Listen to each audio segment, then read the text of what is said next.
And our third headline of the evening, Texas Governor Greg Abbott poised to triumph in Supreme Court rematch with Joe Biden. This was specifically from Newsweek. On January 22nd, the Supreme Court decided to overturn an injunction from the Fifth Circuit Court that blocked the Biden administration from ordering federal agents to remove razor wire from the Texas-Mexico border, which had been placed there by Texas to discourage migrants from crossing. Along with this, Texas Governor Greg Abbott instructed the Texas National Guard to take control of Shelby Park in Eagle Pass, a frequently used arrival point for migrants crossing the border from Mexico, and refused to allow the Federal Customs, Border, and Protection officials access to the area. President of West Coast Trial Lawyers, Niyama Ramani, I hope I'm pronouncing your name right. If not, I apologize, told Newsweek the issue will, quote, very likely end up before the Supreme Court, and, quote, the previous ruling was limited to whether Texas can prevent Border Patrol agents from removing or cutting the barbed wire. There are potentially bigger issues at play here, and the conservative justices haven't been shy to craft broad rulings to reverse years of precedent, end quote. As of right now, the Texas National Guard still controls the area, as far as I am aware. Being that I am not in Texas, there may be some breaking news that I am not aware of. It is, in my humble opinion, this really read more like an opinion piece because it was an article stating facts, but there were a lot of quotes from a lot of different people, so it really did kind of feel more like an opinion piece. And I'm personally really skeptical of the headline. I'll be perfectly frank. I don't see Texas winning this one, at least not without some sort of concession. Like, I could see potentially that they have to enforce the current Biden administration immigration policy, but they might be allowed to do so via the Texas National Guard. But at that point, why bother? Just put Border Patrol back there. So it's,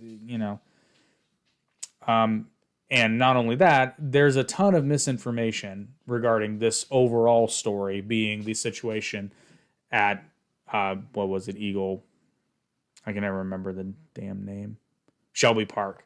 One of which, including a story that is still floating around in major news outlets. I saw one today doing more research for this particular story about 2 migrants drowning because the Border Patrol was unable to get to them and save them. When in fact, there were drowning deaths, and there are a lot of drowning deaths at the border, unfortunately. That has to do with the large body of water there. Border Patrol was not aware of this happening until much later, so even they wouldn't have been aware of it even if they had been able to get there. But at the same time, many on the right are seeming to forget that these people are human beings, and that the actions being taken by Texas could and probably will, in fact, lead to injuries and fatalities. I've said this a lot on the Average Intelligence podcast. I disagree with many Republicans when it comes to immigration. Not so much their diagnosis. I think their diagnosis is spot on, but their prognosis I have major problems with because, again, like I said, the biggest criticism I have with Republicans and immigration is that it's very easy for them to, and I don't think it's necessarily racially motivated, although let's be honest, with some Republicans, it probably is. But they forget that we're talking about human beings. These are not stray dogs crossing the border, which I would have a problem with that too, but I'm an animal guy, you know what I mean? But they're people. They're human beings. Now, I'm given to understand, and Daily Wire has a new series out regarding Border Patrol, and they write along with Border Patrol agents. I understand everything I've heard as far as what's happening at the border. Border Patrol agents are extremely frustrated because of the Biden administration's policy when it comes to immigration.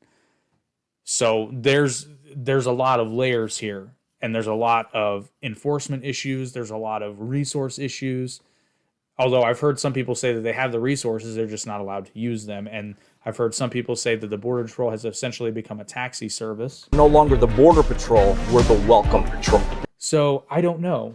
If you live in a border state, especially if you work in Border Patrol, obviously you can't tell me everything, but lay it down in the comments if you would like. But this story is going to keep going on, and I'll be completely honest, I don't see it ending well. Unfortunately, to break the stalemate, it's probably going to take a government crackdown or or very, very unfortunate fatalities for this to end. I hope it doesn't come to that, but unfortunately, I think that's what we will end up seeing.